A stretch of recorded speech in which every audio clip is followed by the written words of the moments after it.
Ahora sí ya estamos grabando. Estoy compartiendo mi pantalla. Y bueno, no voy a entrar a detalle cómo es que le damos nombre entonces a los grupos sanguíneos, porque ustedes ya lo vieron en su video corto, ¿verdad? Ahorita va a salir la pantalla.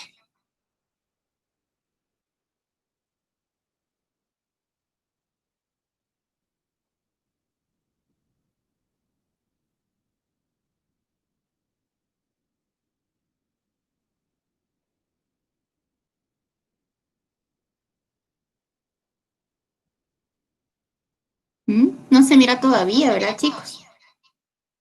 Ahí está. Muy bien. Lick se volvió a desaparecer. ¿Verdad? Ahorita vamos a ver.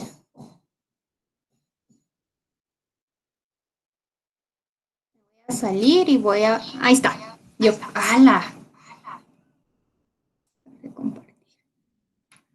No sé qué es lo que está pasando.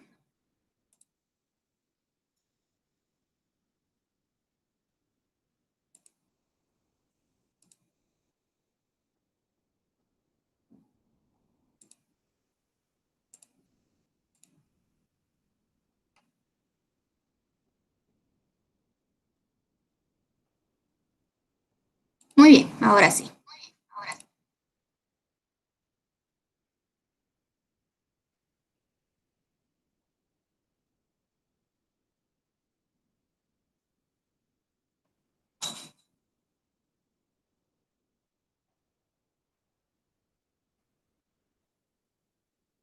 Creo que no lo voy a dejar en modo presentación porque no se mira.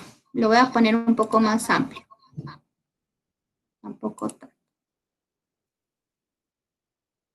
Bueno, entonces ahí preguntábamos, ¿verdad? Las gotitas de sangre, ¿qué tipo de sangre son o qué grupo sanguíneo pertenecen? Entonces ahí dices, yo soy O, yo soy A, yo soy AB, yo soy B, ¿y tú?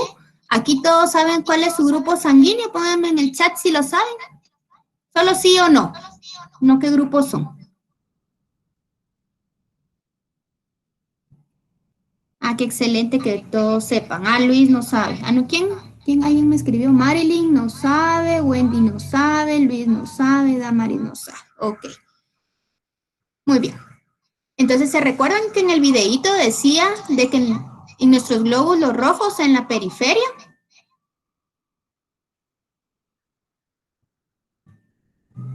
están los antígenos, ¿verdad? Nosotros los antígenos siempre los entendemos como sustancias extrañas, pero en nuestro cuerpo también hay antígenos propios. En el caso de los grupos sanguíneos, nosotros vamos a tener antígenos de de muchos tipos, pero los más importantes son los A, B, O y el RH.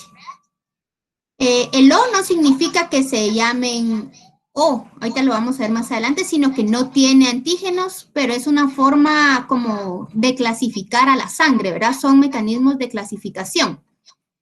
Entonces, la sangre de las personas tiene distintos antígenos y por lo tanto propiedades inmunitarias diferentes. Ahora que hemos visto la información de este COVID, ha salido también mucha información acerca de grupos sanguíneos que son más susceptibles a la enfermedad que otros. ¿Han escuchado eso? Sí, Sí, ¿verdad? Y eso no es nuevo, es también característico de otras enfermedades, ¿verdad? Entonces, los antígenos dijimos que van a estar en la superficie de los glóbulos rojos y los anticuerpos, recuérdense que cuando vimos el video de la semana pasada, la sangre tiene dos partes, ¿verdad? La parte corpuscular y la parte plasmática. Los antígenos corresponden a la parte corpuscular, que es específicamente en los glóbulos rojos, y los anticuerpos van a estar dispuestos en el plasma, que si nos recordamos de aquella imagen del tubo amarillo, del tubo que separaba dos partes, una amarillo y una roja, el plasma era la parte citrina o amarillenta. ¿Sí? Entonces, los anticuerpos del plasma de un tipo de sangre reaccionarán con los antígenos que hay en la superficie de los eritrocitos de otros grupos sanguíneos. Y a eso le vamos a llamar las compatibilidades o incompatibilidades sanguíneas. Entonces, el sistema A, B, o en algunos lugares lo pueden encontrar como AB0, ¿verdad?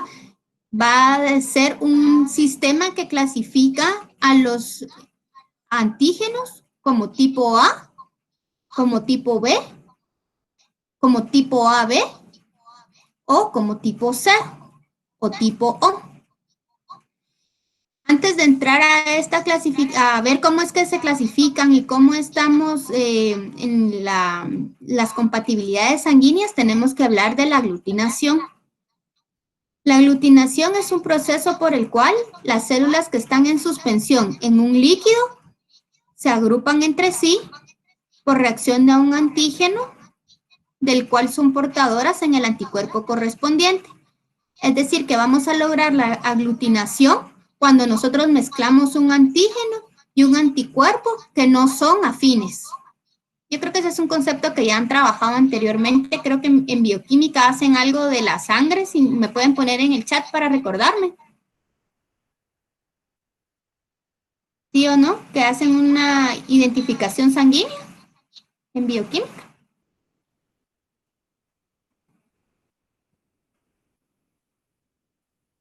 ¿No? Ok, no. Ok, entonces no. Entonces veamos según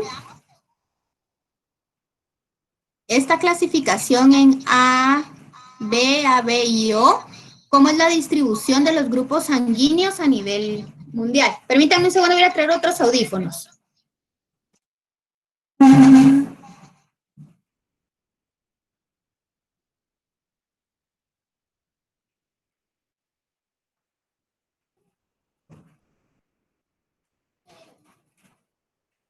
Solo para no irme aquí con...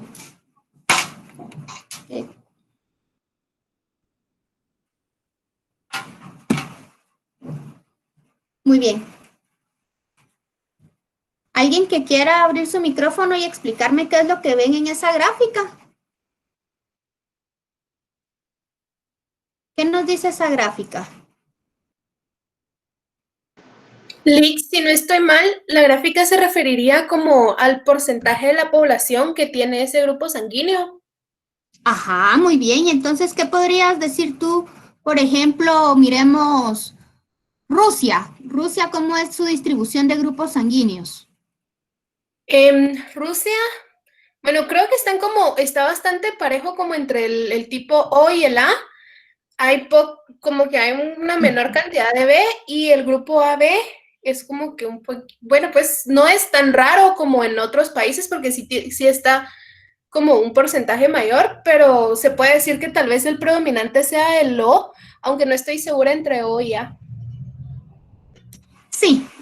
Ahora miremos México, que está más cerca de nosotros y que tenemos muchas características genéticas parecidas. Veamos, ¿eres Wendy? Sí. Ok, ¿me podrías decir qué miramos en México comparado con Rusia? Sí, en México predomina el tipo O. Pues definitivamente es como mucha mayor la población que tiene tipo O. La población que tiene AB es bastante menor, igual que la población que tiene B. Entonces, el grupo mayoritario es O y tal vez como que el segundo sería el grupo A. Sí, y muy parecido sucede en la gráfica de Perú. Veamos el grupo O, miren, hasta se pasa más que México, ¿verdad? Entonces el O es predominante, luego viene el grupo A, el grupo B en una pequeña proporción y el AB es mínimo. Entonces, si me pueden poner en el chat quiénes son O, pongan O. Vamos a ver si nos parecemos en esos porcentajes. Pongan O, los que sepan su grupo sanguíneo.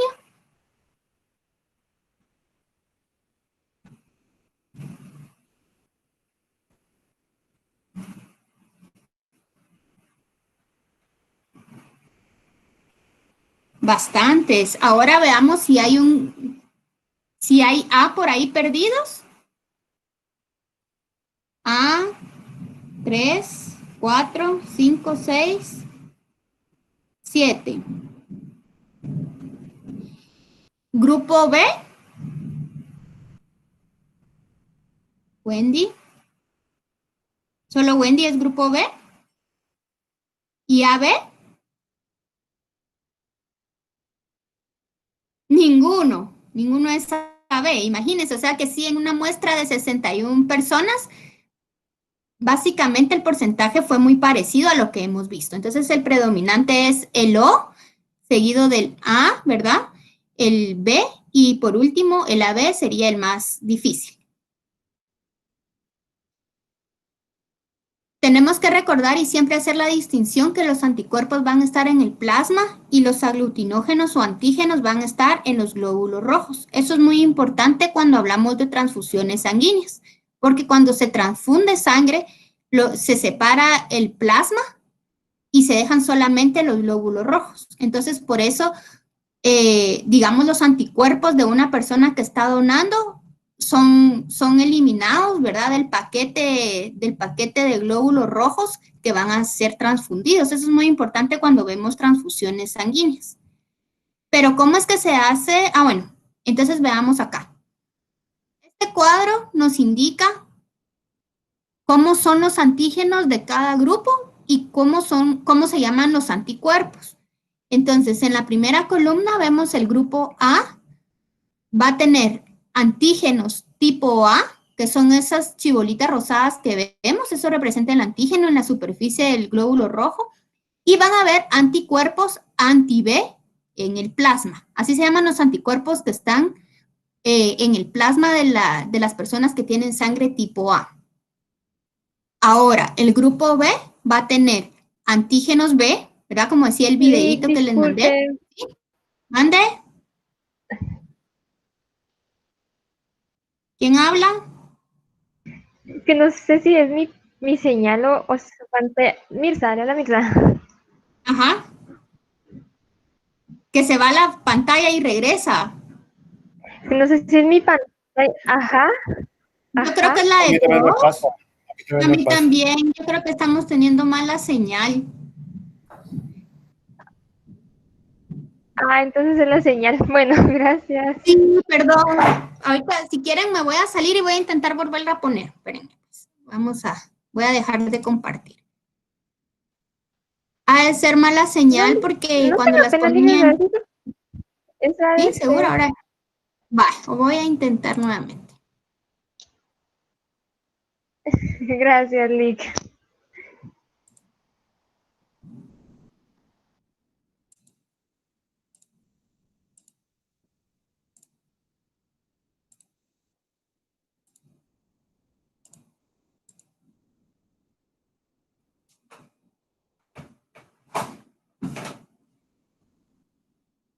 Sí, aquí también ya está lloviendo, quizás sea eso lo que nos tiene.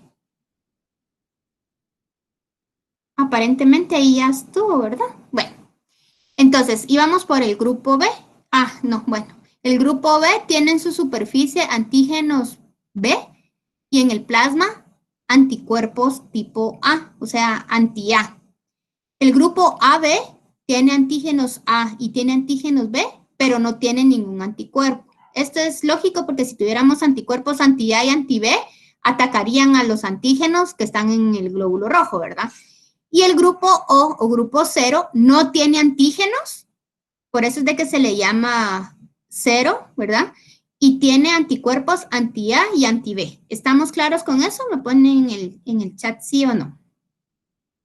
O si tienen alguna duda. Ok. Pero ¿cómo sabemos qué tipo de sangre somos, verdad? ¿Cómo hacen? ¿Sí? ¿Alguien tiene duda? ¿Que abrió su micrófono? Sí, yo tengo una duda.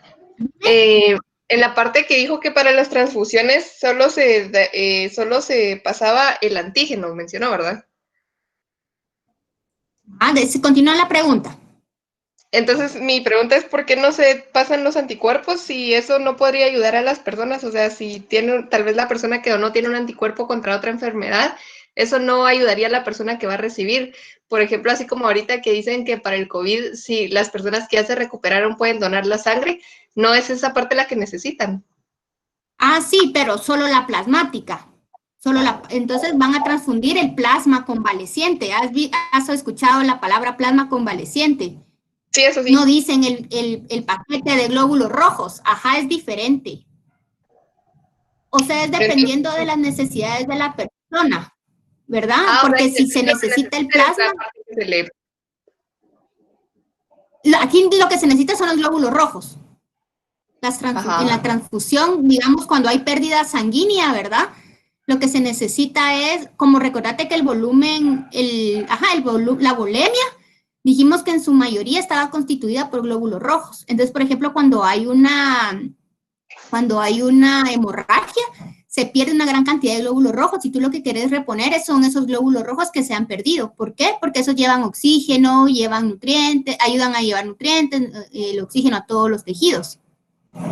Ahora, si tú decís específicamente, bueno, yo necesito el plasma de esta persona porque ahí van a ir otros anticuerpos, pero son anticuerpos anti-COVID, por así decirlo, pero no estamos hablando de los antígenos anti-A y anti-B, ¿sí? ¿Quedó claro o no? Sí, ahora sí ya. Gracias, Lick. Ok, muy bien. Bueno, entonces, ¿cómo hacemos para saber qué tipo de sangre somos? Eso lo hacen, por supuesto, los químicos biólogos, ¿verdad? Ellos hacen la tipificación y emparejamiento de la sangre, así que lo vamos a ver rápidamente solo para quedarnos bien claros con los conceptos. Primero, pues se toma una muestra de sangre y se va a hacer la separación de los eritrocitos del plasma, ¿sí? Entonces ahí ya vamos separando, que era lo que estaba preguntando ahorita, creo que fue Estefanía, que separamos los eritrocitos, separamos el plasma. El plasma queda aparte, ¿verdad? Que es esa coloración, ese líquido amarillento, y en un paquete nos quedan los eritrocitos. Estos eritrocitos se van a diluir con solución salina.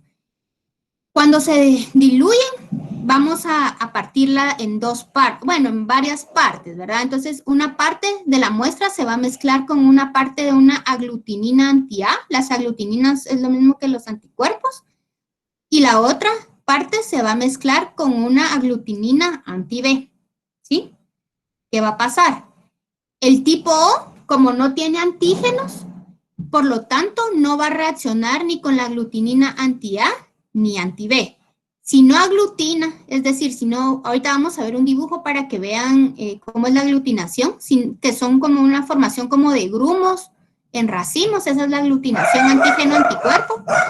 Entonces, si no reacciona, vamos a tipificar la sangre como tipo O, ¿verdad? Si ninguna de mis dos porciones de sangre reacciona, ¿verdad? Porque a una le puse anti-A y no reaccionó, y a una le puse anti-B y no reaccionó, bueno, entonces es tipo O. Si yo tomé una porción de mi sangre y le agregué, y esa sangre es tipo A, por lo tanto va a reaccionar con las aglutininas anti-A, ¿sí? Si mi sangre es tipo B y yo le agrego las aglutininas anti-B y reacciona, entonces es tipo B. Y el tipo AB es si tiene los antígenos A y B, ¿verdad? En su superficie y por lo tanto reaccionaría con los dos tipos de aglutininas, anti-A y anti-B, ¿sí? ¿Está claro eso? Ahorita vamos a ver acá. Aquí tenemos las muestras sanguíneas.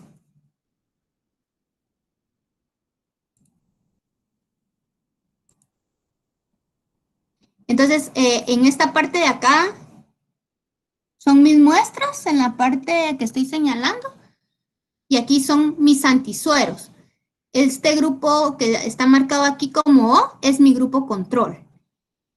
Y este antisuero AB va a tener aglutininas anti-A y anti-B. Entonces, si yo agrego un antisuero A, ¿cuál de estas, qué sangre sería A? ¿Cuál sería B? ¿Cuál sería AB? ¿Cuál sería O? A ver, ¿quién me puede decir? ¿Quién se anima a abrir el micrófono y decirlo? Hacer un análisis de ese cuadro. Entonces, tenemos las respuestas abajo y las vamos a ir comparando. A ver. Vivi Figueroa, tal vez nos puedes ayudar.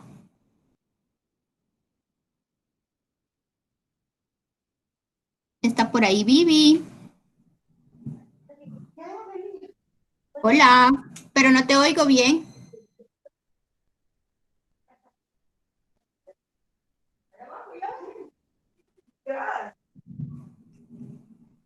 Buscamos a alguien más, a ver.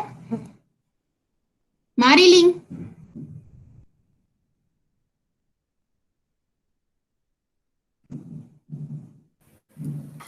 Sí, Lick, aquí estoy. ¿Me escucha? Sí, sí te escucho. ¿Me puedes ayudar?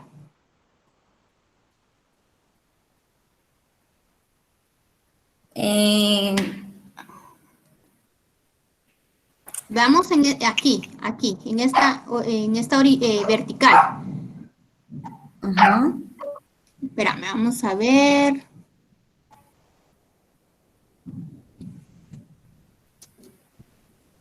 ¿Cómo lo tengo acá? Sí, veamos. Estas son mis muestras, ¿verdad? Muestra 1, muestra 2, muestra 3, muestra 4 y estos son mis antisueros. ¿Cuál sería ahí el análisis que podemos hacer? Según lo que dijimos.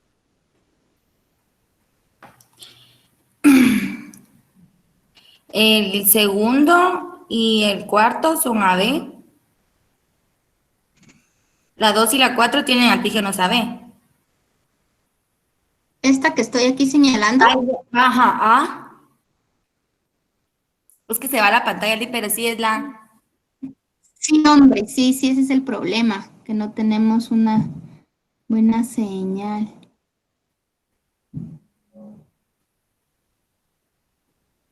No, va a estar complicado. Bueno, La 3 y vamos la a ver 4. la resolución. ¿Eh? ¿Sí? La 3 y la 4 en horizontal, en vertical, es que no están numeradas. ¿Las muestras 1, 2, así? Esta Ajá. sería lo que voy a señalar ahorita, ¿es la 1 para ti? Sí, uno, Voy a- esperen, uno. Sí, así, Esta Lick. sería Ajá, 1. 1, 2, 3 y Ah, 4. ok, ajá. Entonces, pero mis muestras no son así. Mira, pues mi muestra es a la horizontal. O sea, yo tengo que analizar mis muestras. Te voy a enseñar cómo.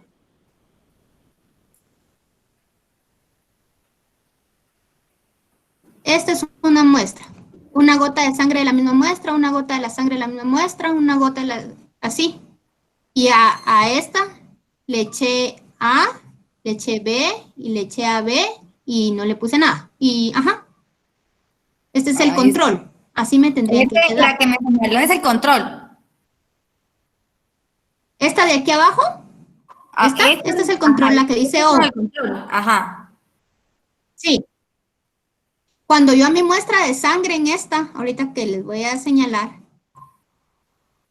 Es que se va un poquito la pantalla, Lick, pero... sí, no, ahí vamos a tratar. En esta que señalé ahorita, yo le eché un Sí. antisuero anti-A. ¿Hay aglutinación o no hay aglutinación? Eh, Y yo la comparo con el control. a ver, permítame. Sí, en la La 2 y en la 4. aglutinación sería como esto, ¿verdad? Sí, en la... No, Sí, ay, perdón. Sí hay aglutinación, Lick. no me estoy dando a entender de qué es lo que estamos analizando. Es que Otra Como lo vez. que yo ya entendí. Entonces se refiere a de que, digamos, las que están en la izquierda de arriba hacia abajo son distintas muestras. Y que Así es. los antisueros, digamos, el que está a la izquierda hasta arriba es la muestra. Se le echó el antisuero A y dio como resultado las otras tres. No, porque estos de aquí no son antisueros, estos que estoy señalando aquí no son antisueros, son muestras de sangre. Lick, yo le entiendo que las muestras van como que de arriba para abajo cada una. Así es, o sea, les voy a poner aquí. Miren pues, Entonces, aunque la primer columna, espérenme, pues. Espera, o sea, solo voy a ingresar los números para que ustedes los vayan viendo. Ay.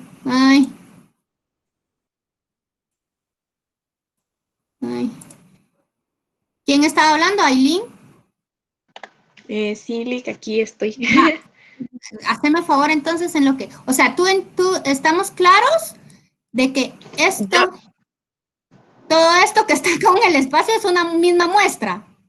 Ajá, yo la entendí así. Ok, sí, así es, así como está. Todo Entonces, esto corresponde a una misma persona. ajá. Estos que están Entonces, acá no son, o sea, son sangre de otra persona. ajá, Estos yo que así me lo entendí, que van como en columnas. Sí, va, muy bien. Démosle así entonces. Y, o sea, lo que yo quiero dar a entender es que estas letras que están acá marcando los antisueros, no es que estos sean los antisueros. O sea, no sé si me doy a entender. Sí, que solo es como que lo que le echaron, el Claro, químico que le ajá, echaron. muy bien. Ujú. Vamos pues. Ujú. Va, entonces la primer columna, que Sí, sería toda esa primera columna, pues no reacciona contra nada. O sea, si se da cuenta, no hay ninguno que esté con aglutinación. así es. ¿Cómo sería Entonces, entonces? ¿Cómo se, entonces sería un tipo de sangre O, por qué? porque no tendría como que los antígenos en la superficie para que reaccionen los antisueros. Muy bien, ajá. ¿Y dónde, por qué, y por qué no reaccionarían? ¿Con quién tendrían que reaccionar estos antisueros? Los antisueros tendrían que reaccionar con las proteínas que están como alrededor del eritrocito, por así decirlo. Ajá, muy bien. Bueno, ajá. Entonces, aquí podríamos decir que este es tipo ¿qué? O O. cero, como usted le quiera Ajá, decir. Ajá. ajá, claro. Va.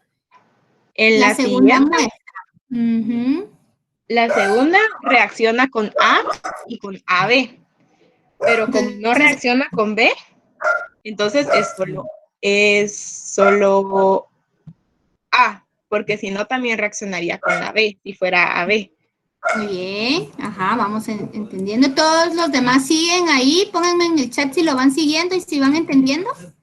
Va, en la tercera columna, Ok, como muy bien. reacciona con B y con AB, pero no reacciona con A, solo es B. Muy bien. Y en la última columna, como reacciona con todos, entonces ese es el tipo de sangre AB. Muy bien. ¿Estamos claros? Miremos la resolución acá. Entonces, aquí estamos, ¿verdad? Dijiste O, A, B y AB. ¿Alguien le quedó duda de esto? Bueno. Muy bien. De No, Lick, todos pero modos, Lick, una pregunta. Yo lo había dime. tomado de una manera distinta, o sea, lo había tomado en forma horizontal. Por ejemplo, donde debería ir el 1, que está a la par del 2, o sea, horizontalmente eran como una prueba, ¿verdad? Entonces, el número 1 era la prueba control. Entonces, para ver si sí aglutinaba o no. Entonces, el cambio en el 2, como se le puso una antisuero A, reaccionó, entonces dio A. Y en el 3, Ajá. como no reaccionó, entonces es O, ¿verdad? Y en la Ajá. tercera, como reaccionó, podría ser A, o sea, puede ser A, entonces hay que echarle B para ver si sí es AB y así sucesivamente mientras iba bajando. Y por ejemplo, abajo se ve en la última donde es O, como no reaccionó con nada, era O, pero pues también creo que también se puede tomar como horizontal o vertical, depende del Sí, punto de vista. es dependiendo cómo lo mires tú, ¿verdad? Y lo mismo va a suceder, pero por eso yo puse acá muestras sanguíneas, ¿verdad? Si nosotros seguimos que estas son las muestras, entonces tenemos que analizarlo desde ese punto de vista, ¿verdad? Que esta es una muestra, o esta es otra muestra 1, muestra 2, muestra 3, muestra 4. Ah, bueno. Es dependiendo, ¿verdad? Pero aquí en mi diapositiva la forma de entenderlo era que aquí arriba estaban las muestras sanguíneas y aquí en la vertical estaban los antisueros.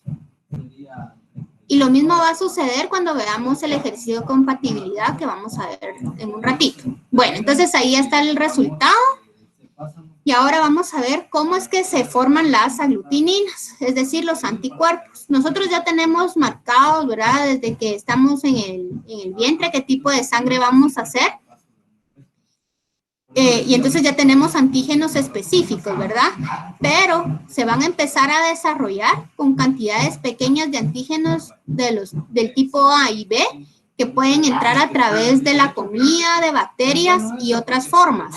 Y estas sustancias van a iniciar el desarrollo de las aglutininas anti-A y anti-B. Es decir, cuando recién nacemos, nosotros ya tenemos nuestro tipo sanguíneo, pero recuérdense que siempre tiene que haber como un encuentro con un agente extraño como para reaccionar y generar o activar los antígenos, ¿verdad? Entonces, la formación de aglutininas tiene lugar la mayoría de las veces después del nacimiento, es decir, los anticuerpos, y por eso es como se llama cuando son bebés, pues que los saquen al aire, que no los dejen tan tampaditos, todo eso les va generando sus anticuerpos a los bebés. O sea, es muy, muy cierto lo que dicen las abuelitas de no taparlos tanto, de que jueguen tierra, pues por medio de todas esas sustancias es que van generándose las aglutininas. Recuérdense también que por medio de la leche materna entran también muchos anticuerpos que favorecen la inmunidad del bebé, ¿verdad? ¿Estamos claros con el grupo ABO? Ajá, Lick, ¿cuánto tiempo después del nacimiento se forman? Disculpen, aquí me pusieron no, ¿de qué habrá sido de que no? ¿Tenían alguna duda que no les había quedado claro?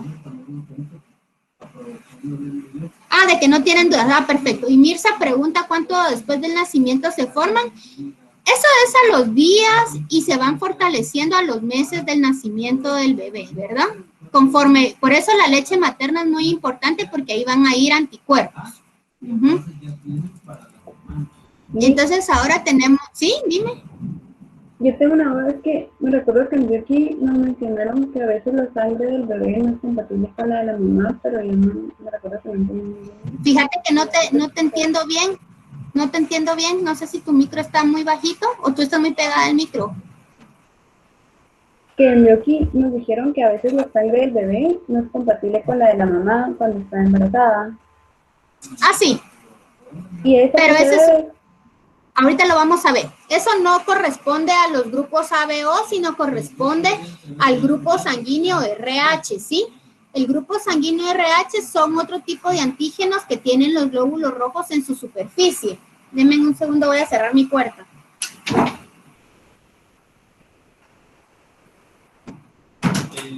Sí, bueno, entonces, además de los antígenos AB, también vamos a tener los antígenos RH. Nosotros vamos a decir que una persona es RH positivo si tiene el antígeno RH. Y si carece del RH, es RH negativo. Pero no es que tenga un antígeno que se llame RH negativo, sino que es que no lo tiene. Es como el cero, digamos, en el grupo ABO. ¿Está claro eso? ¿Del RH positivo y RH negativo? Muy bien. Entonces, el 85% de personas va a ser RH positivo y el 15% de personas es RH negativo. Así, puedo volver a explicar, les voy a volver a decir.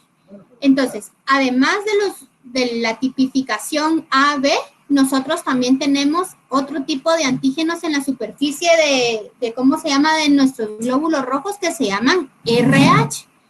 Si están presentes los grupos RH, la sangre se va a llamar RH positivo. Si estos antígenos están ausentes en nuestros glóbulos rojos, la sangre se va a llamar RH negativo. ¿Estamos claros con eso? Ok. Entonces, el 85% de personas es RH positivo y el 15% RH negativo. Veamos. Hagamos una comparación nosotros en el chat. Pónganme, ¿quiénes saben que son RH positivo? Pongan yo. Y son RH positivo.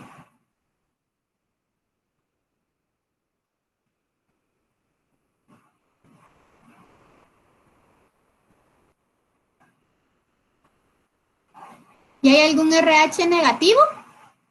Ah, Pablo no tiene idea de qué es. Ajá. ¿Y RH negativo? ¿Negativo, Sergio? ¿Negativo, Kevin? Lester no sé, Flor no sé, negativo, Andrea.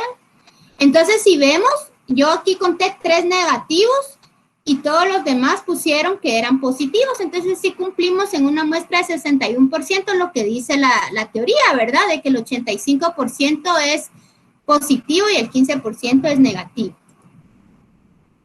Entonces, aquí tenemos con este esquema, ¿verdad?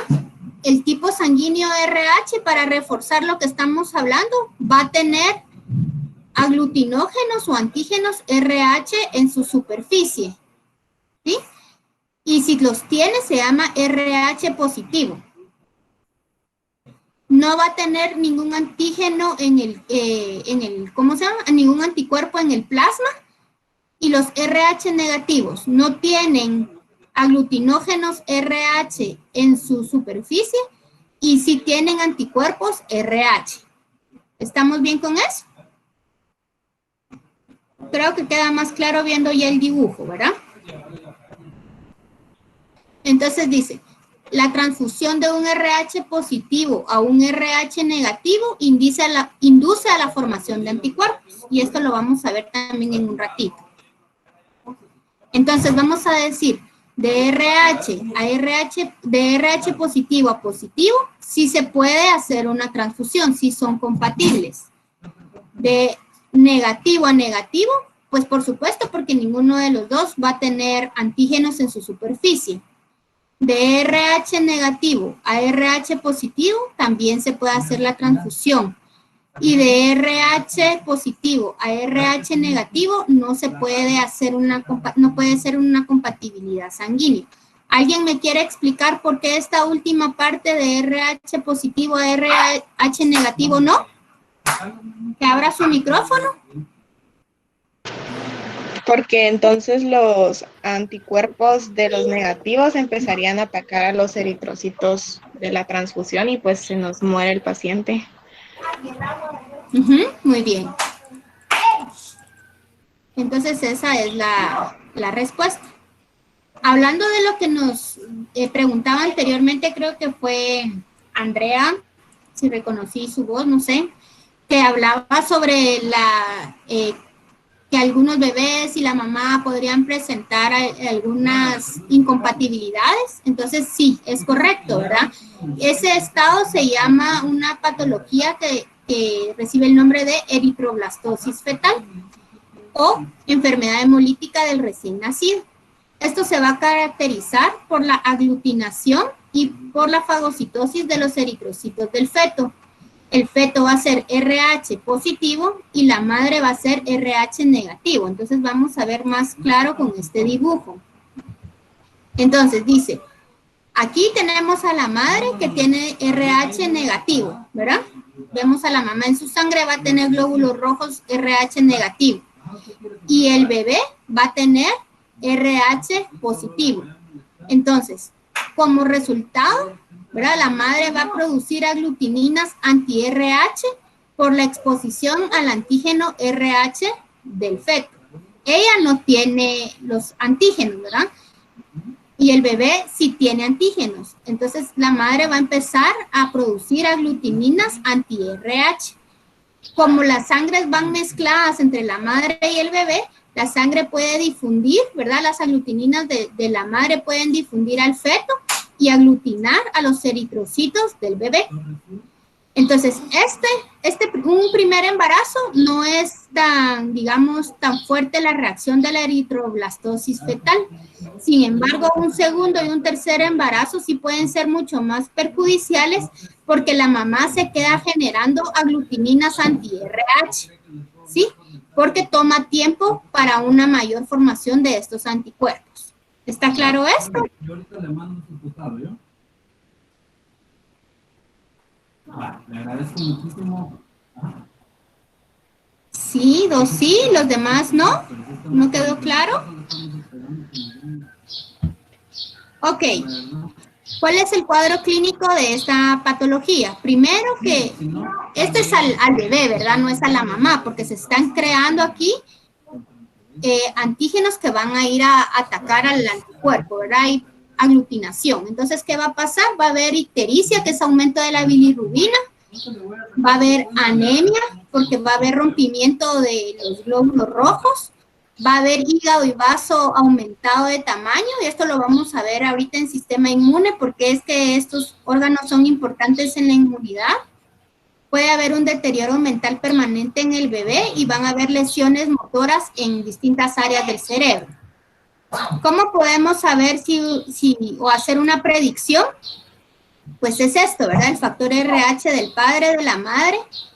Aquí vemos el padre positivo, ¿verdad? Con sus dos, positivo y negativo, sus dos alelos, y la madre positiva y negativa. Si vemos a un padre positivo, vamos a ver, les voy a marcar aquí para un ejemplo.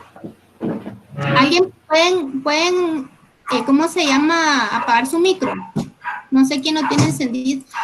No, si la mamá es positivo y el bebé negativo, no hay ningún problema. ¿Se recuerdan cuando vimos aquí? De positivo a negativo, vamos a ver.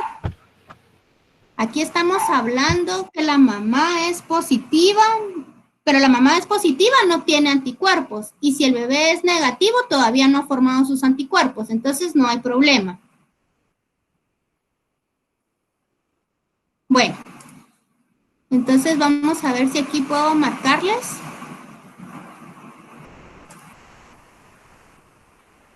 Ya está ahí, pero como está con el mismo color, pudiera costar ver, ¿verdad? Entonces,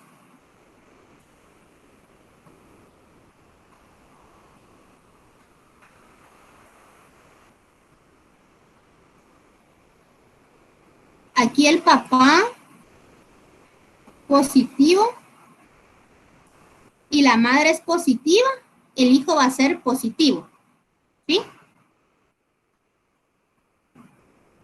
¿Está claro eso? ¿Cómo es que se puede ver? Este solo es un ejemplo, pero lo podemos hacer con otro.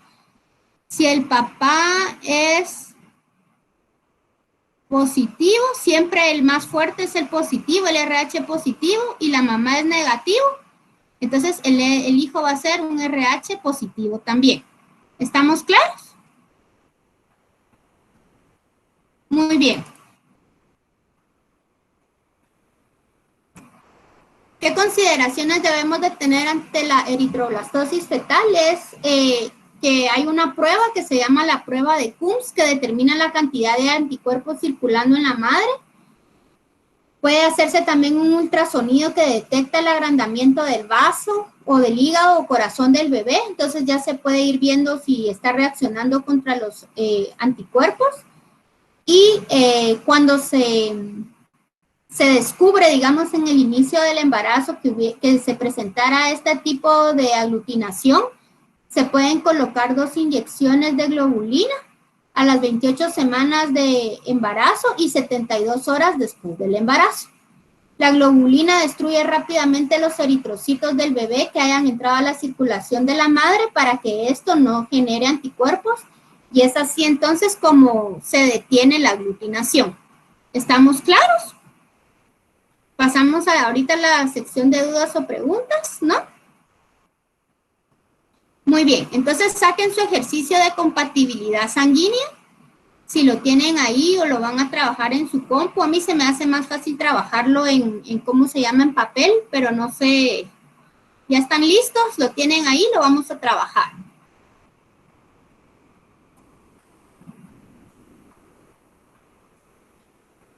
Yo lo voy a poner también en la pantalla.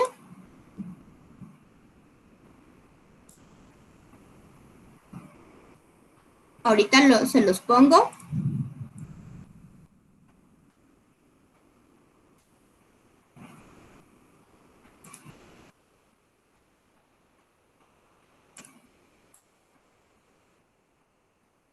¿Leyeron su capítulo? Ahí también aparece toda esta información, así que es un repaso. Bueno, entonces en este ejercicio, como yo les decía anteriormente, siempre hay que ver quién es el receptor y quién es el donador. ¿Por qué? Porque es muy importante recordarnos que el receptor va a recibir con todo, ¿verdad? O sea, él va a tener sus glóbulos rojos y va a tener sus anticuerpos, mientras que el donador solo va a estar entregando sus glóbulos rojos. ¿Estamos claros con eso? Es decir, sus antígenos. Entonces, por favor, les voy a solicitar, no que el ejercicio se va a quedar como una tarea, solo vamos a hacer uno, y vamos a ver el O, van a trabajar el O y van a trabajar como donador y van a trabajar el AB como receptor. Esos son los dos ejercicios que vamos a trabajar hoy y vamos a llegar a conclusiones al final.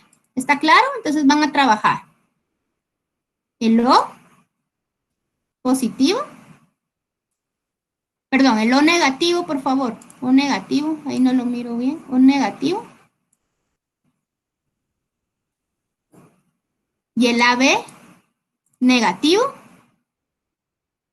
Y me cuentan qué pasa. Primero el O como donador y el AB como receptor. Esos serían los dos ejercicios. Háganlos ahorita y tienen 5 minutos para hacerlo y vamos a platicar de eso, a ver quién se anima a hacer el ejercicio.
Sí, quiere pedir. Sí, pasamos. Ah, qué bueno.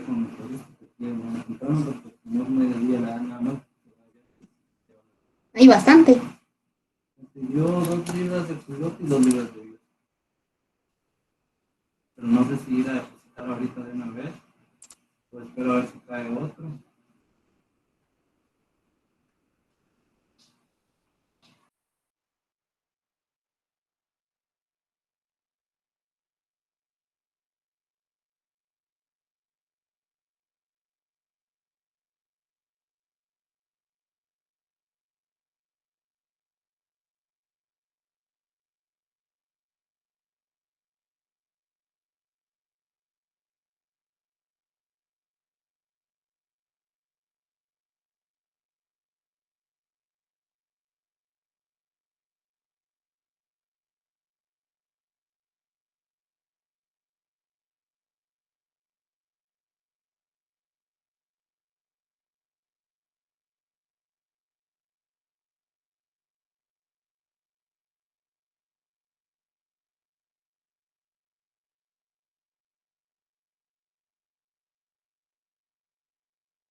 Muy bien.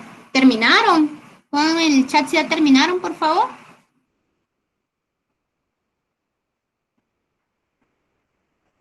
Muy bien. A ver, Ronald, te voy a pedir favor que enciendas tu micrófono y me digas entonces cuáles fueron tus resultados de el O.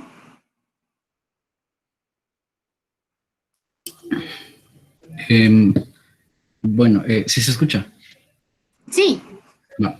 El O negativo solo puede donarle al O negativo y al AB negativo. A todos los demás no les puede donar. Ujú. ¿Por qué no les puede donar a los demás? Porque el resto sí. No, es al revés. El O negativo puede donarle a todos. Ajá, sí, ay, Sí, por favor, ajá. ajá, sí. ¿Estamos todos en el grupo que el O negativo le puede donar a todos? ¿Todos lo pusieron con un chequecito? ¿Sí? Sí. Va, entonces, esperen, me voy a poner. ¿Y esto, Ronald, a qué se debe? ¿Por qué este O negativo le puede donar a todos? Porque no tiene ningún antígeno en el eritrocito. Entonces, aunque existan los anticuerpos de los antígenos, no van a reaccionar con el eritrocito. ¿Por qué? Porque como no hay, no pueden reaccionar con esos. O sea, no se forma el complejo antígeno-anticuerpo, entonces no hay hemólisis. Porque se separa, ¿verdad? Ajá. Ah, va, está bien. Y entonces, por eso al grupo O se le llama, ¿cómo se le llama? ¿Ustedes leyeron en su libro? Es el Donador universal. Donante. Ah, muy bien, el donador universal, porque le puede donar a todos los tipos sanguíneos. Ahora vamos a ver, Kelly, ¿qué pasa con el AB como receptor? Si nos puedes comentar.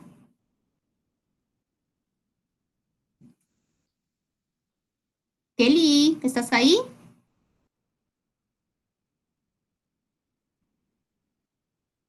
Bueno, ¿alguien más? ¿René? ¿Me escucha, Lick? Sí. Ok. ¿Quién es René? Sí, René. Sí, sí. El AB positivo sería el receptor universal. ¿Por qué? Porque como no tiene ningún tipo de anticuerpos, ingrese el tipo de sangre que ingrese no va a formar el complejo. ¿Todos pusieron eso en su ejercicio? ¿Entendieron por qué el AB es un receptor universal? Sí, licenciada. Muy bien, perfecto. Entonces, la tarea es que ustedes terminen de llenar no sé por qué no me sale. Permítanme un segundo. Aquí está. Que ustedes hagan este cuadro con más tiempecito y les voy a abrir una carpeta de tareas en Moodle y van a tener hasta la otra semana para el día jueves para entregarlo. Lo único que vayan haciéndolo con tiempo porque para la otra semana ya les voy a explicar que tenemos bastantes tareas que hacer. ¿Estamos de acuerdo que lo tienen que llenar más o menos así? Muy bien. Entonces vamos a pasar a la siguiente clase, que es que es el tema de la inmunidad. Esta es una primera parte, porque es tan larga que no nos daría tiempo de terminarlo hoy, sería demasiado cansado. Entonces, tengo una parte hoy que les voy a explicar y la otra parte está grabada y se las voy a dejar subida en el Moodle para que la vean cualquier día que puedan, ¿verdad? Este es tema del primer parcial, hasta primera parte y segunda parte, hasta ahí llegaría el tema del parcial, si es que lo podemos cambiar de día. Si se cambia de día, vamos a agregar el tema de la siguiente semana, que es coagulación sanguínea, ¿sí? Entonces, anoten por favor que para la otra semana vamos a tener varias cosas que hacer. Primero vamos a tener una hoja de trabajo número 2 de inmunidad. Tenemos un foro de citocinas, ahí aparece cuáles son las preguntas que tienen que contestar. Luego van a ver el video segunda parte de inmunidad que les voy a subir. Ya está, solo lo tengo que habilitar. Solo les quería dar la información. Luego aparece la lectura de un artículo que se llama COVID-19 and the, espérenme, se los estoy escribiendo al mismo tiempo, and the immune system, ¿sí?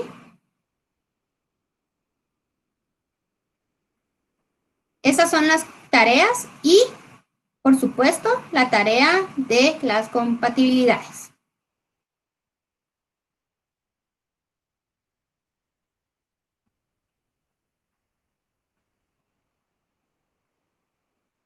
Entonces, hoja de trabajo número 2 de inmunidad, son 15 preguntas. Un foro de citocinas, son 3 o 4 preguntas. Vamos a ver, 1, 2, 3, son 4.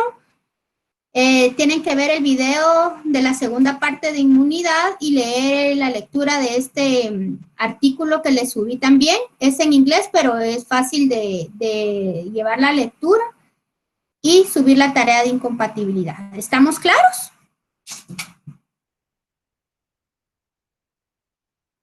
Sí, licenciada. Perfecto. Entonces ahora voy a empezar con la clase de inmunidad, que no sé por qué no se mira. Ahí estamos. Entonces, el sistema inmune, esta va a ser nuestra primera parte. Vamos primero a definir dos términos que son la inmunidad y la inmunología, que están muy relacionados, pero que se definen, que tienen sus propias definiciones. Primero vamos a decir que la inmunidad es un estado fisiológico que permite al organismo reconocer las partículas que no le son propias y las neutraliza. Las elimina o las metaboliza, alterando o no sus propios tejidos. Cuando hablamos de alterar o no sus propios tejidos, nos referimos a que hay mucha... no se mira. No se mira. Para No, nada. nada, ¿verdad? Ahora ni está titilando. Ahí sí, ¿verdad? Ahora sí, Sí, bueno, ya. dejémoslo así. Yo le había puesto en modo presentación, se me olvidó. Bueno, entonces la inmunidad, como les estaba... bueno, la inmunidad ya la resolvimos porque sí me oían, pero no lo veían. Entonces, cuando hablábamos de que puede neutralizar, eliminar o metabolizar, ya sea sus agentes externos, ¿verdad? Como los antígenos extraños, o sus propios tejidos, como en las enfermedades de tipo inmunológica, como la artritis reumatoide, como el lupus, en el cual el cuerpo no distingue lo propio de lo ajeno, ¿verdad? Entonces, puede llegar a destruir sus propias células, su propio tejido. Aquí vamos a hacer mención de un importante sistema que es el sistema linfático. ¿Y por qué lo menciono? Porque aquí es donde van a ir todas estas células inmunes, ¿verdad? Ay, perdónenme, aquí se me olvidó en la anterior definir qué era inmunología. Entonces, dijimos inmunidad bien, inmunología es la ciencia que va a estudiar los procesos específicos por los cuales el huésped mantiene constante su medio interno al reaccionar con sustancias reconocidas como extrañas. Esto va a ser tanto a las producidas por el propio huésped como aquellas que han sido introducidas al organismo desde el exterior. Entonces, si nos damos cuenta, la inmunología estudia la inmunidad, ¿verdad? Es la ciencia. Entonces, les decía que el sistema linfático íbamos a hacer como un recordatorio sobre cuáles son sus funciones y qué órganos son los órganos linfáticos, pues de ahí van a nacer y a proliferar entonces las células de la inmunidad. Es un sistema constituido por la linfa. La linfa es un líquido intersticial, ¿verdad? Cuando nos referimos al líquido intersticial es como en composición igual que al líquido extracelular, que va a contener, ¿verdad? Pues ya saben, sodio, potasio, todos los electrolitos y las cargas que ya conocemos, ¿verdad? Entonces, está constituido por la linfa, por diversos órganos, por tejidos y por la médula ósea roja, la cual contiene células madre de las que se originan los linfocitos, como lo vimos en el video de la semana pasada. Entonces, el sistema linfático está constituido por los órganos linfáticos primarios y por órganos linfáticos secundarios. Ahí podemos ver en el esquema algunos, ¿verdad? El ganglio linfático, el timo, médula ósea, vaso y red de vasos linfáticos. Las funciones de este sistema son el drenaje del líquido intersticial, ya que por medio de los vasos linfáticos drena el líquido intersticial que está en exceso en los espacios de los tejidos. Entonces es una forma de mantener también en equilibrio los líquidos extracelulares. Además va a transportar lípidos alimentarios, ya que por medio de ellos se van a transportar líquidos y vitaminas liposolubles como la vitamina A, la D, la E, la K, que luego van a ser absorbidos en el tracto gastrointestinal. Y por último, que es lo que nos interesa el día de hoy, es que facilitan la respuesta inmunitaria. Pues como vimos, en los órganos linfáticos es donde se van a producir las células inmunitarias. Tenemos órganos linfáticos primarios constituidos por la médula ósea roja y el timo, en donde se van a producir células madre que van a dar origen a las células B y las células T. Se recuerdan de los linfoblastos B, linfoblastos T, y que originan los linfocitos B y los linfocitos T. Y luego tenemos los órganos linfáticos secundarios que van a estar constituidos por ganglios, folículos pilosos y vaso. Y aquí se va a llevar a cabo la mayoría de respuestas inmunitarias. Una respuesta inmune van a ser todos aquellos eventos que son desarrollados con el objeto de defender la integridad biológica del individuo, actuando como un sistema de mantenimiento de la homeostasis. Entonces, la finalidad es siempre mantenernos en equilibrio y generar una respuesta cuando se encuentre algún agente extraño, ¿verdad? Luego nos vamos a referir a la inmunidad innata o inespecífica. Nosotros en nuestro organismo vamos a tener la inmunidad innata y la inmunidad adaptativa. Ahorita vamos a ver la inespecífica. Esta está caracterizada porque está conformada por barreras físicas y químicas que impiden la entrada de patógenos y sustancias extrañas. Se considera que es la primera línea de defensa de nuestro organismo y se llama inespecífica porque es general a todos los organismos vivos. Vamos a ver por qué. Y esta se va a adquirir desde el nacimiento. La inmunidad innata va a estar dada o está formada por la piel y mucosas, como el pelo, el moco, los cilios, que forman barreras protectoras de primera línea, ¿verdad? Todos tenemos pelo, todos hemos formado moco, todos tenemos cilios o los pelitos de la nariz que impiden, por ejemplo, el paso de polvo, de polen, de cualquier sustancia ajena, ¿verdad? Entonces, por eso decimos que es inespecífica, que se adquiere desde el nacimiento y que es general a todos. Por ejemplo, también tenemos el aparato lagrimal. ¿Quién no ha sacado una lagrimita cuando le entra alguna sustancia, verdad? Algún ácido, le salta aceite cuando está cocinando, o le entra polvo, ¿verdad? La saliva también se considera una primera línea, pues ahí hay muchos ácidos que van a degradar bacterias que pudieran ir en los alimentos. La orina y la defecación, porque también por esas vías se pueden eliminar bacterias, parásitos en la defecación, por ejemplo, ¿verdad? Cuando da diarrea por algún mal alimento, en nuestro sistema de defensa es la defecación, ¿verdad? Y igual por la orina. Y luego tenemos el vómito, que también sería una de las primeras líneas, cuando nosotros expulsamos el alimento por medio del vómito, algo que nos ha caído mal, algo que nos ha enfermado, algo tóxico, una sustancia contaminada, etc. La segunda línea de defensa de la inmunidad innata va a estar constituida por proteínas antimicrobianas, por células asesinas natural killer, o células asesinas o NK, ¿verdad? Natural killer, fagocitos, por la inflamación y por la fiebre. Si nos damos cuenta, estos siguen siendo inespecíficos y general a todos los organismos. Por eso es de que se consideran siempre de la inmunidad innata. A quien no le ha dado fiebre, ¿verdad? O quien no ha tenido inflamación. Los otros 3 procesos, pues no los podemos ver, pero sabemos que suceden en todos los cuerpos del ser humano.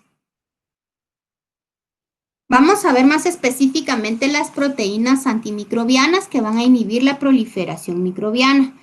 Principalmente nos vamos a referir a 2, que son los interferones alfa, beta y gamma, que son proteínas sintetizadas por los linfocitos, por macrófagos y por fibroblastos que han sido infectados por virus. Estos interferones van a inducir la síntesis de proteínas antivirales que interfieren con la replicación viral en células sanas vecinas. ¿Qué quiere decir esto? De que ellos inducen cuando el linfocito ha reconocido una infección viral, empieza a sintetizar más linfocitos T para que salgan al ataque del virus que va a invadir a la célula. Y los interferones son especialmente importantes contra las infecciones virales. Ahora se ha hablado mucho de los interferones con esto del COVID, y lo van a leer también en el documento que les dejé. También, dentro de las proteínas antimicrobianas, tenemos el sistema de complemento. Estas son proteínas del plasma sanguíneo y de las membranas plasmáticas que se van a mantener inactivas, pero se van a activar durante la infección y su función es intensificar ciertas reacciones inmunitarias como la alergia y reacciones inflamatorias. El sistema de complemento es muy importante porque es una serie de sustancias que se van liberando al reconocer que hay un agente extraño y tienen la cualidad de señalizar, digamos, identifican un antígeno y lo señalizan y lo presentan a los linfocitos T para que los linfocitos T sean los encargados de destruirlos. Es decir, no tienen una función propiamente de destruir, sino que es de presentación. Esa es la función de la cascada del complemento. Luego tenemos la fagocitosis, que ya la hemos visto en la Fisiopato 1, pero aquí vamos a ver un poco más a detalle cada una de sus fases. Primero vamos a tener la movilidad o quimiotaxis, que va a ser la atracción química de los fagocitos hacia un sitio específico. Ahí vemos señalados los fagocitos. Luego va a haber una fase de adhesión, reconocimiento u opsonización, que es la fijación de la membrana plasmática de un fagocito a la superficie de un microorganismo u otro material extraño. Luego va a ser la ingestión en el paso 3 y 4, ingestión y formación de fagosoma. La membrana del fagocito, como lo conocemos, extiende sus proyecciones o pseudópodos y va a engullir a los microorganismos. Y una vez que se han fusionado, pues los microorganismos quedan envueltos en el fagosoma. Ya envueltos en el fagosoma pasamos a la fase 5 y 6, que es la de granulación de peroxidasas e hidrolasas y la muerte bacteriana. Ahí lo que va a suceder es que el fagosoma formado se va a desprender por completo y pasa al citoplasma. Ahí se va a fusionar con lisosomas y va a formar una estructura que se llama fagolisosoma. El fagolisosoma es la vesícula unida a sustancias que se llaman lisosomas, ¿verdad? Que ya las conocemos. Y estas van a degradar hidratos de carbono, proteínas, lípidos y ácidos nucleicos. Luego pasamos a la cascada de la inflamación.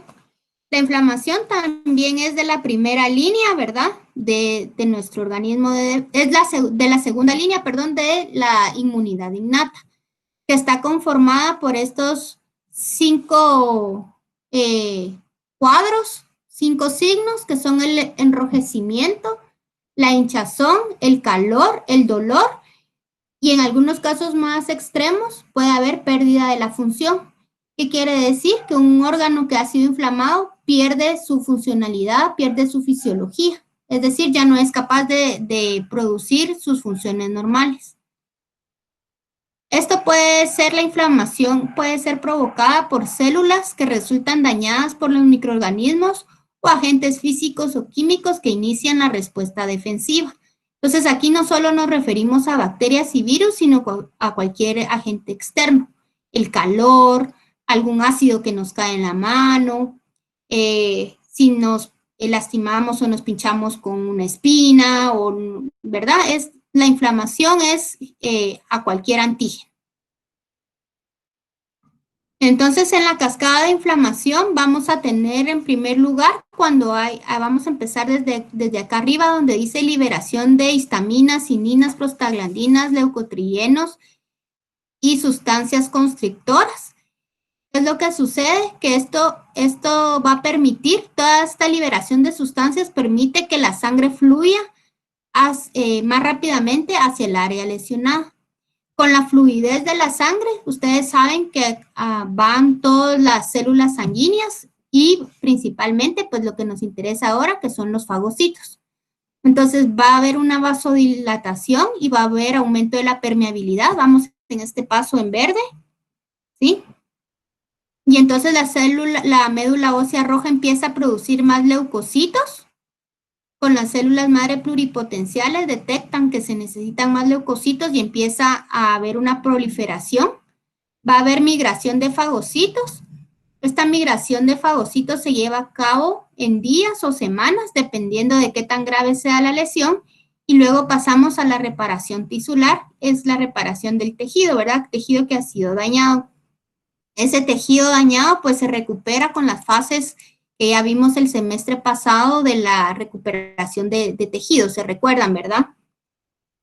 Y esta sería, a grosso modo, la cascada de la inflamación. Otra segunda línea de defensa es la fiebre, que no voy a entrar a detalle porque eso tenemos una unidad específica para la fiebre y solo vamos a decir que es una temperatura corporal alta fuera de lo normal. Sin embargo, la fiebre, digamos, la temperatura alta o un aumento de la temperatura puede deberse a muchas cosas, ¿verdad? Si estamos expuestos bajo el sol o estamos muy emponchados, tenemos suéter, calcetas y todavía estamos tapaditos con el edredón, hay un momento en que tenemos un aumento de la temperatura, pero que es de una forma normal y que puede bajar al destaparnos.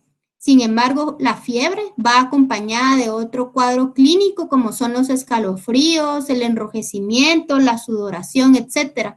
Entonces, la fiebre no es simplemente el que le tomen a uno la temperatura como están haciendo ahora en el COVID, ¿verdad?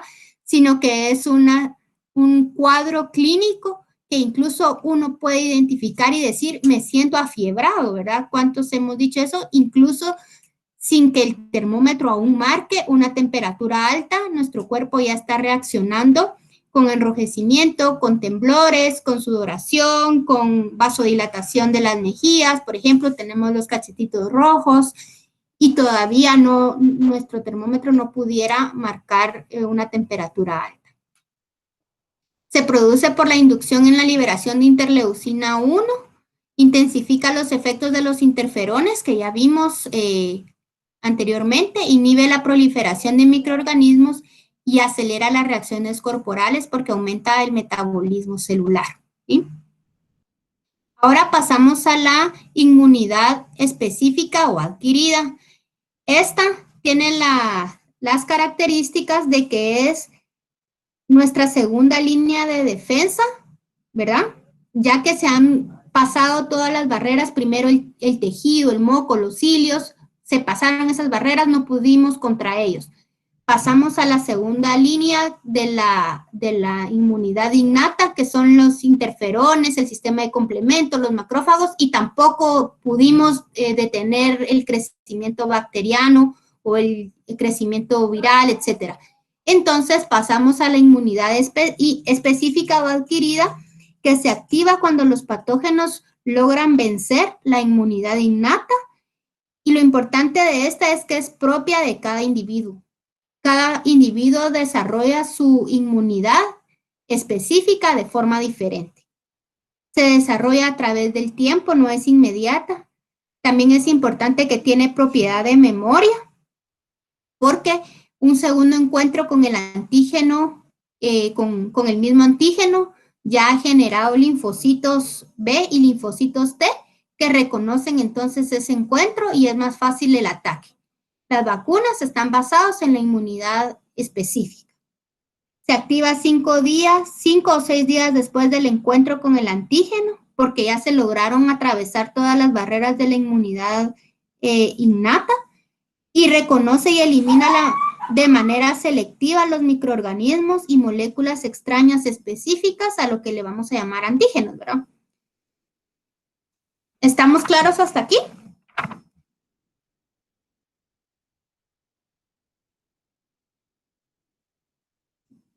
Muy bien. Entonces, la inmunidad específica o adquirida puede ser de dos tipos. Puede ser una humoral y puede ser celular. Humoral va a ser con la formación de anticuerpos y celular con la formación de linfocitos T. Sin embargo, ya sabemos que ambas se complementan porque entre las dos, entre la humoral y la celular, tratan de atacar los antígenos, ¿verdad? Provocando dos tipos de respuestas inmunitarias. Estos dos tipos de respuestas inmunitarias son la mediada por los linfocitos T, que sería la inmunidad celular, en donde hay una proliferación y crecimiento aumentado de linfocitos T para el reconocimiento de antígenos. Y la otra sería la teoría de la inmunidad humoral, que es el principal mecanismo contra los microorganismos extracelulares y sus toxinas mediante macromoléculas, que son los que llamamos anticuerpos o el sistema de complemento. O sea, se ayuda del sistema de complemento, la inmunidad humoral, y se forman anticuerpos. ¿Estamos claros con eso? Entonces, ahorita solamente, ya para terminar, les paso un videíto. Terminamos con este tema. ¿Estamos claros? ¿No hay ninguna duda? La segunda parte de la clase de sistema inmune les va a aclarar un poco más acerca de los antígenos y los anticuerpos, sus funciones, cómo es que se unen con los antígenos. Hagan la lectura de su libro, de su capítulo que aparece en el programa. Y si hubieran dudas, de todos modos, vamos a dejar un foro o me escriben en el WhatsApp y yo con mucho gusto les voy a responder. A continuación, ya solo vamos a ver un video para terminar la clase del día de hoy.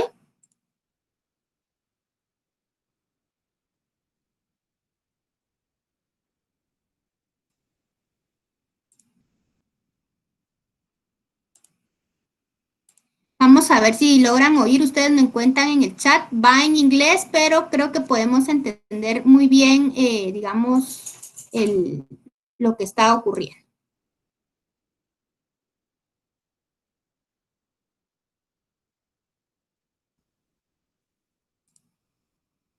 ¿Me dicen si escuchan? Cuando empiece a...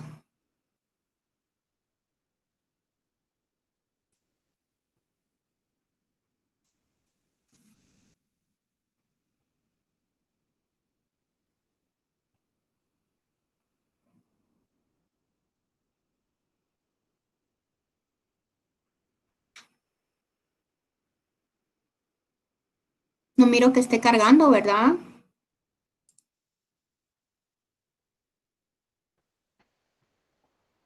Permítanme un segundo entonces, lo voy a volver a colocar. Tal vez que ya lo tenía abierto desde hace mucho tiempo. Ahí estamos. Lo voy a regresar. How your body's immune system fights invading bacteria and viruses. Fighting the common cold. A sick person may ¿Escuchan algo? No, ¿verdad? Bacteria in a single sneeze, along with water, mucus, and various other molecules. ¿Sí se oyen? Okay. These molecules are often inhaled by another individual. Breathing in just one particle is often enough to cause an infection.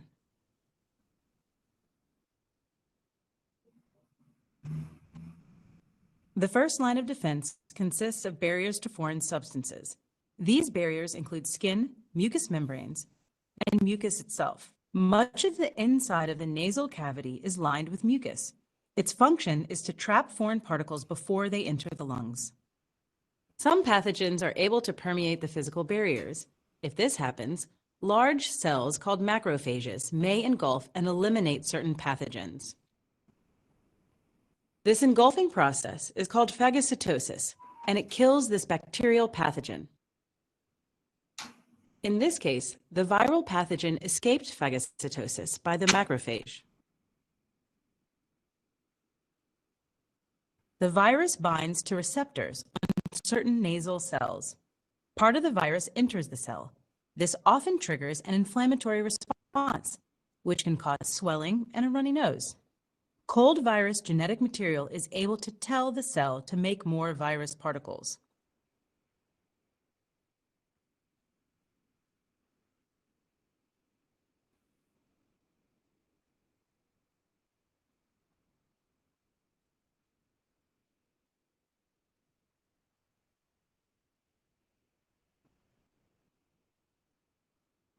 The viruses lyse the cells and are free to infect even more cells.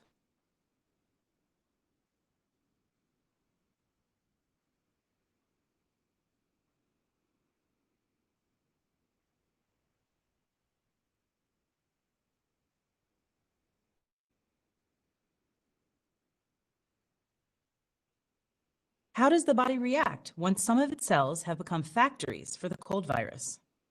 If the innate immune response does not rapidly eliminate the virus, adaptive immune responses begin.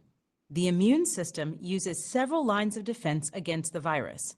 Some of the virus will find its way to B cells in the lymph. Millions of different B cells exist in your body, each with different receptor proteins.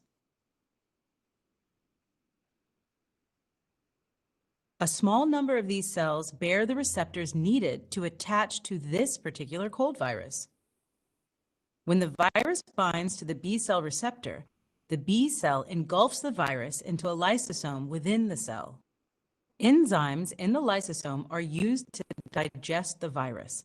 Pieces of the virus get presented on the outside of the B cell, where this viral antigen acts as a signal to T cells in the body. The T helper cell recognizes this as foreign and binds to the B cell. The T helper cell releases chemical signals, cytokines, which signal the B cell to multiply. The B cells become antibody factories that produce abundant antibodies against that particular cold virus. Some of these B cells become memory cells and can rapidly produce antibodies that recognize this virus should the body encounter the same cold virus again.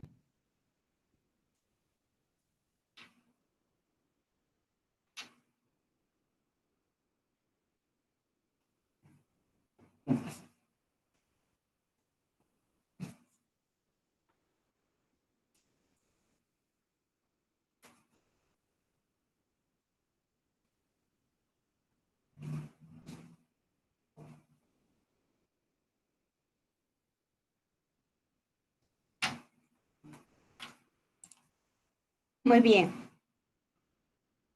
El video es muy cortito, pero bastante ilustrativo y puede darnos muchas conclusiones sobre lo que platicamos el día de hoy. Se los compartí también en la plataforma Moodle por si lo quieren volver a ver y ya pues poner un poquito más de atención detenidamente si no lograron captar algunas palabras o algo. No sé si tienen alguna pregunta. ¿Me cuentan, por favor, por el chat? ¿O alguien abre su micrófono? ¿No tienen ninguna duda?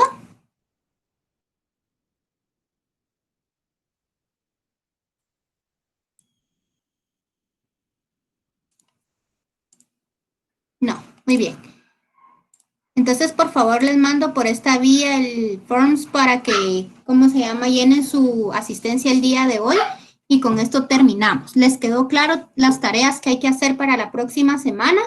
Yo me voy a poner de acuerdo con Stephanie y con la licenciada Navas a ver si, ¿cómo se llama? No hay problema con cambiar el examen, aunque por mí no lo hay. Yo soy ahorita la que estoy en esta unidad, así que lo más seguro es que sí. Lo único que vamos a hacer el Google Forms siempre para tener una encuesta y que nos quede a nosotros la constancia de que ustedes están pidiendo el cambio, ¿verdad? Llenen por favor la asistencia y con eso terminamos. Descansen un ratito que a las 4 viene Stephanie con su clase. Sí, yo digo que sí, vamos a hacer lo posible, ¿verdad? Entonces, que tengan feliz tarde. Ahí nos vemos la próxima semana. Siempre les informo que vamos a estar trabajando y qué es lo que tienen que leer. Adiós.